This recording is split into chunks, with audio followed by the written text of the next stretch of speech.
Welcome to Tech Ascent, the podcast where we dive into the trends, strategies, and success stories that are reshaping the tech landscape as we know it today. I'm your host, Oliver Clingain. I'm also the founder of Ascension, the premier business development partner within tech. Today, we're joined by a very exciting guest. We're joined by the CEO of CostSupport.ai, Alex Khoroshchak. Alex, welcome to the show. Would you mind giving a little introduction about yourself? Tell the audience what you do and what your mission is behind CoSupport. Absolutely. Absolutely. Thanks for having me on the show today, Oliver. So yeah, my name is Alex. I'm CEO at Cost Support AI, a startup in artificial intelligence that focuses on building AI solutions for customer support and sales. Awesome, awesome. And I know a big trend of yours is a customer support agent. Would you mind kind of the mission behind that? What gap you saw in the market that made you go down this route? Well, let me start that way. I think that after ChatGPT was released a couple of years ago, it fueled businesses' interests in terms of leveraging AI. So more and more companies started looking into that direction.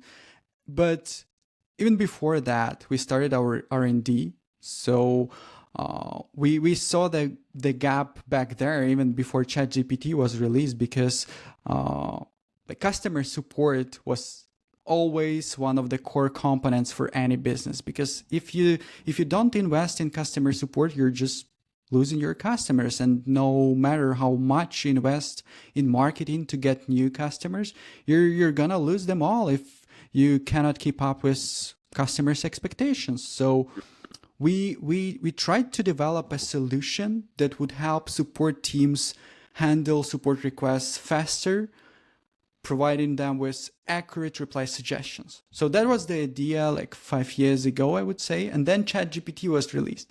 Hmm. ChatGPT was released and companies was like, oh, so cool technology. We want to automate customer support with the AI-powered chatbots. And we're like, okay, we need to catch up with the trends. And we started working on the solution that would not just provide companies with like AI assistant that generates ready to go reply suggestions, but also AI whom you can be confident enough in to let it handle interactions with customers independently. So that's where we stepped in. Like ChatGPT release, everyone wants AI, everyone tries it, and then the issue arises. What issue? That's AI hallucination. That's a common issue for ChatGPT and GPT-based models. And in customer support, response accuracy is super important because like you can provide fast response and customers will be happy. But if the response is inaccurate, the customer experience will be affected, and it will be affected more than if you had delayed responses. So accuracy was something we really focused on, and by now we managed to achieve approximately like the average accuracy rate among our clients is close to 99%. And we're very proud of that. Or we are sure that our model does not hallucinate. When it doesn't know the answer, it doesn't make assumptions. It just escalates it to you, or it can try to resolve the case by asking clarification questions. So after asking some clarification questions, it may get more context on your issue. And if it thinks that there is a right solution for that, then it will suggest it. But if it doesn't know the answer, it does not hallucinate. It doesn't make up the answer. It escalates it to the support team. So yeah, that's like, we started talking about the gap, right? So the gap was as follows. There is the technology that's relatively new. Everyone wants it, but it's like a black box for everyone.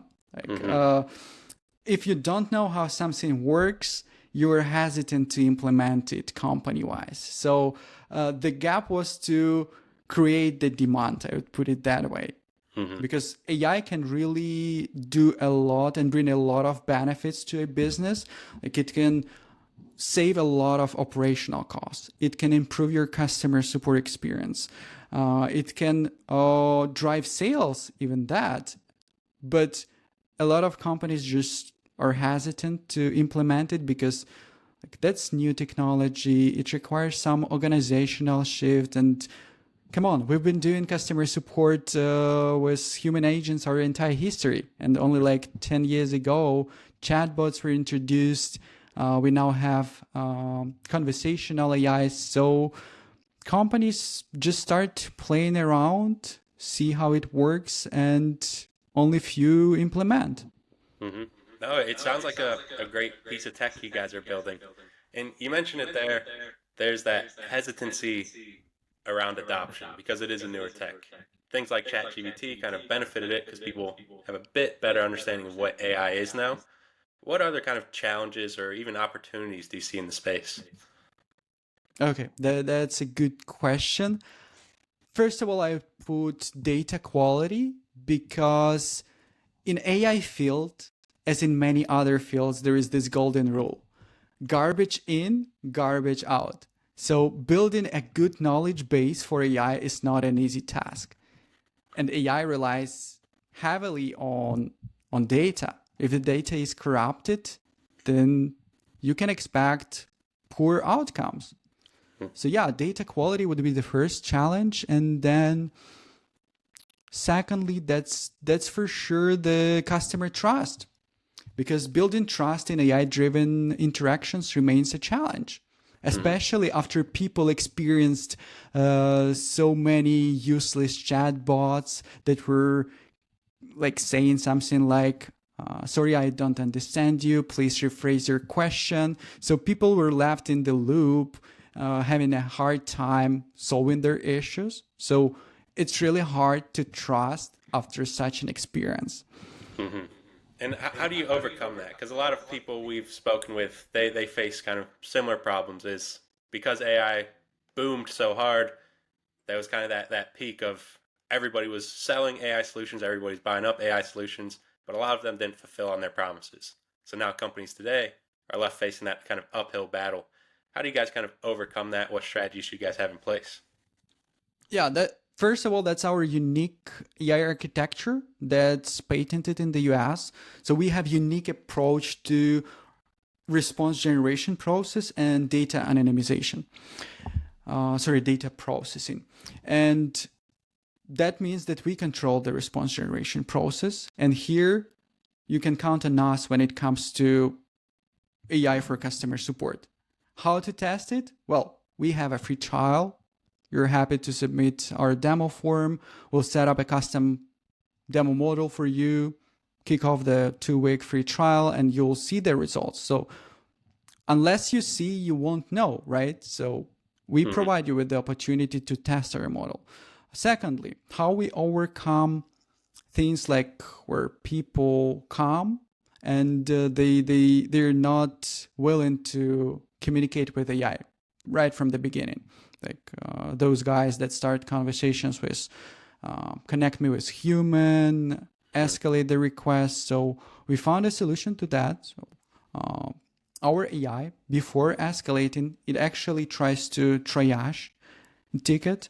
Like it asks some clarifying questions, like before I escalate, would you mind sharing some information so that I know to which team this ticket should be escalated. So it asks some clarification questions, and then if it sees it has the answers, it knows the answer, then it tries to solve, but offering an option to still escalate. So that's like the approach that we found beneficial for both our clients and customers, because customers, they still have an opportunity to receive immediate answer.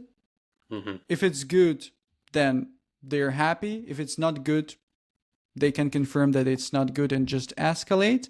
And we're not creating any loops for our clients' customers. Like if a person like says 2 times in a row, sorry, you don't help me, I want to speak with human, we escalate.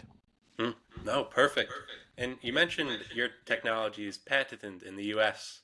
Would you mind kind of walking me through what the innovations look like, what kind of expansion initiatives you guys have with that? To be honest, I'm not the guy to describe the patent. We actually have 2 patents. One of them is for unique approach to response generation. So like unique AI architecture. And then the second one is unique approach to data processing.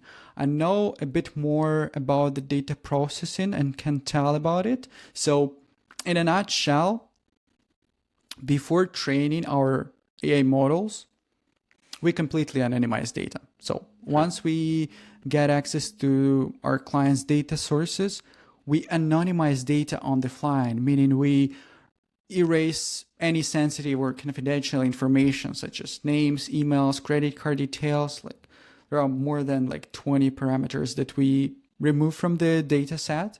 And this way we make sure that AI never uses any sensitive information when generating answers. Of course, like when the responses are generated as the final step, AI can start using some like sensitive information like name. For example, if you start a chat and started with sharing your name, like, hey, my name is Alex, I'm looking for this and that, then AI can catch your name, and in order to provide personalized response, it can start using it. But before training the model, we completely anonymize data. And then the second patent steps in, which is about the unique approach to response generation. I'm afraid I won't be able to tell much on that because that should be our CTO here on the podcast, because he developed the solution. And I can only tell that it's unique. We are not using ChatGPT or OpenAI API or Anthropic Claude. Like that's our unique architecture, and we are really proud of it. No, Alex, that's perfect. And I'm sure the audience is grateful we're not going into technical details as well. It's a bit too detailed. So just in terms of the ultimate goal with these patents, with your technology, is to build the best customer support agent in the space. With that, there's a lot of kind of companies doing similar things. Some of the benefits are efficiency, kind of just enhanced customer satisfaction. What other goals are there in the space? Good question.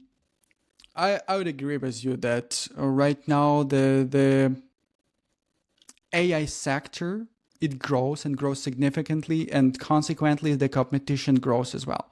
So many of our competitors, they just leverage existing technologies, like use OpenAI API, and they build a business around that. They build some tools, and eventually what we have many products, many similar products. So in the AI field right now, what you need to have something unique that makes you stand out from the crowd. When it comes to our uniqueness, we already touched base on our 2 patents. So we have a unique approach to response generation. So if OpenAI servers are down, that doesn't mean our models won't be working. So we don't depend on that, don't rely on that. That's first. Secondly, we step by step build an all-in-one AI solution for customer support. So we have AI agents that take care of interactions with customers. And by the way, among our clients, that's the data for last year. Among our clients, the average resolution rate is around 80%. So imagine within a couple of weeks, you can have 80% of your workflow automated. That's like a huge leap. Then AI assistants. So for the remaining 20, you are going to have AI assistants that generate ready-to-go reply suggestions for your agents. And on top of that, also update like customer data in the CRM, like apply some tags, categories to support requests so that you can further analyze it. Then sales AI agents. This product is very popular among our e-commerce clients because, well, we've seen a 300% boost in sales within 1 month after launching it, because it doesn't just provide answers. It entices you to place an order. It tries to capture your contact details for further follow-ups. It finds perfect opportunities to upsell. So the coolest part here is that you won't even notice that you're speaking with AI. Mhm. Like the conversational approach is so good that well, I'll share one case that we had recently where one of the visitors of our website communicated with the chatbot that we have there. So the conversation was smooth, and then they scheduled a meeting with us. We hop on a call with them, and we ask, "Have you tried our salesman? We call it salesman on the website." And they said, "Oh, oh my! I thought that was a human agent." So they were like impressed by the quality of responses and the tone of voice. No, Alex, And oh, go ahead, go ahead. yeah, so that was just three. We also have AI business intelligence that's integrated with this company's data sources, has access to past correspondence that can leverage the data to provide you with business insights, recommendations, and well, it can automate your daily tasks and analytics. Like you can just go and ask AI, like, look, what are the top 5 issues reported by our customers this week or this quarter? What are the top features requested by our customers this year? And so on and so forth. Like currently, the approach of collecting customer feedback and analyzing data relies on human efforts. There are some automations, but let's be honest, the majority of companies, how they collect data, they apply some tags on conversations, they fill in the ticket fields or company fields that they have in the CRMs. Then they go to reports dashboard, set up the filters, and analyze the data. And now imagine that all of this is done on the fly without a manual input. Like you don't need to apply tags. AI already has access to all your conversations. It already knows what each and every conversation was about, and within seconds can analyze hundreds of thousands of tickets. So AI is in customer support specifically is like a gateway of unlocking company-wide transformations. No, amazing. And it sounds like such a powerful tool. And we're just getting started in the AI space. I really like your second point there of how a customer came onto the website, ended up speaking to you afterwards, and they didn't even know they spoke to an AI agent before. It's really awesome to hear, and it's hidden in plain sight, so to say, and that shows how powerful and well put together the tech is. And Yeah, absolutely. yeah, so with that, it sounds like you guys are making some very good strides in the space. Going forward, obviously, like I said, tech and AI is just getting started. What sort of goals do you guys have for cost? I would I would say we have two main goals for this year and upcoming years. We're already very happy with the response accuracy that we managed to achieve of close to 99%.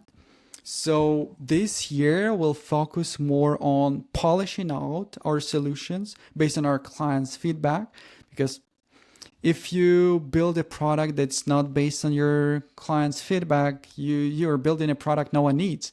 So polishing out the product and building more integrations. So that'll be integrations with more help desks, with more CRM systems, with more payment systems, databases. So expanding the integration stack. No, perfect. Big goals. It sounds like you guys, like I said, you guys are in stride. Sounds like you guys can get that done. I got one last question for you from CEO to CEO. What do you think is the biggest opportunity in the AI space right now? I would say the sky is your limit here, honestly. I just want to say that you really need to try. AI can do a lot.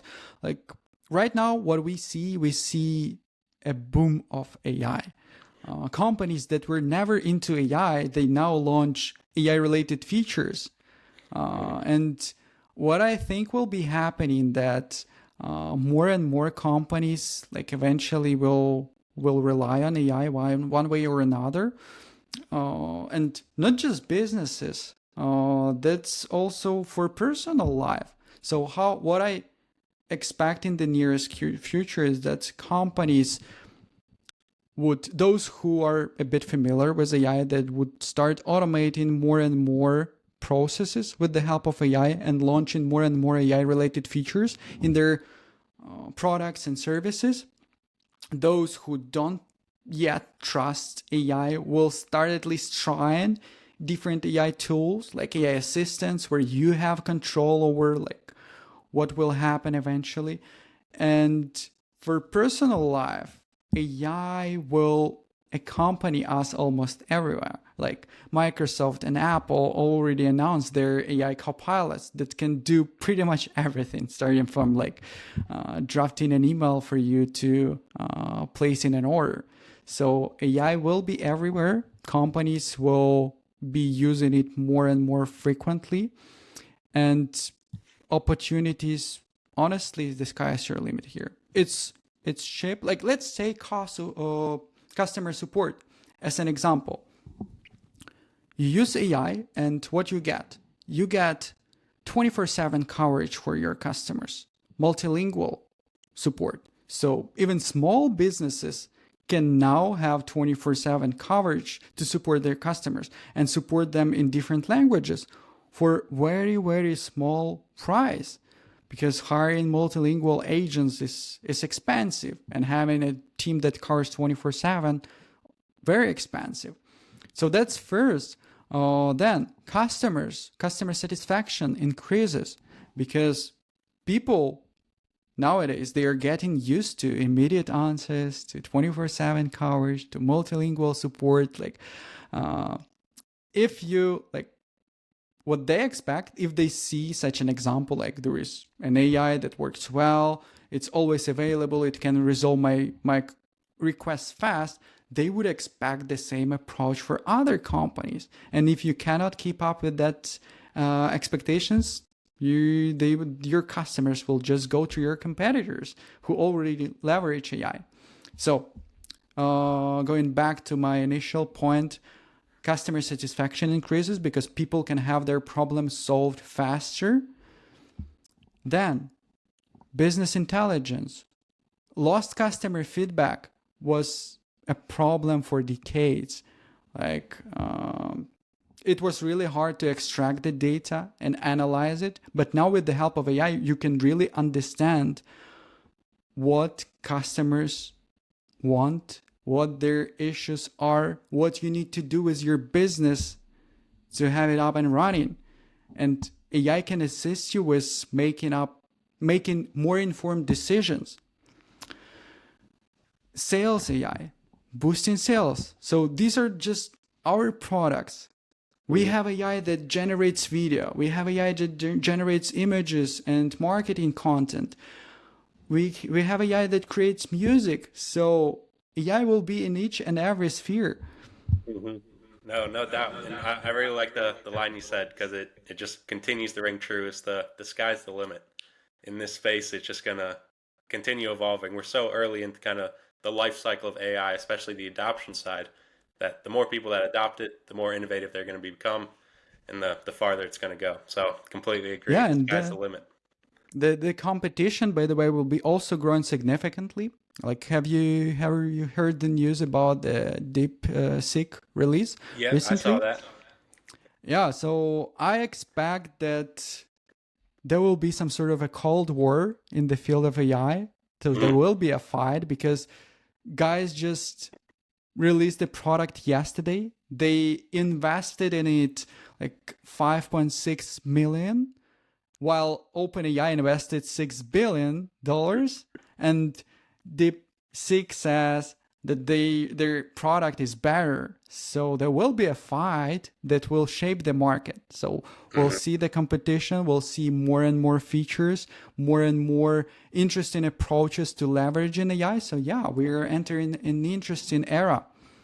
No doubt. I love the bold prediction, and it's something that it could ring true. I'm not going to say I hope it does, but we'll have to see what happens and see what the future holds. Yeah. But no, Alex, this was perfect. Once again, I really appreciate you coming on, sharing your knowledge, sharing a little bit of what you guys are doing, what innovations you're seeing in the space. Can't thank you enough. Sure, you're welcome. Thank you, Alex. Have a nice one. Bye bye.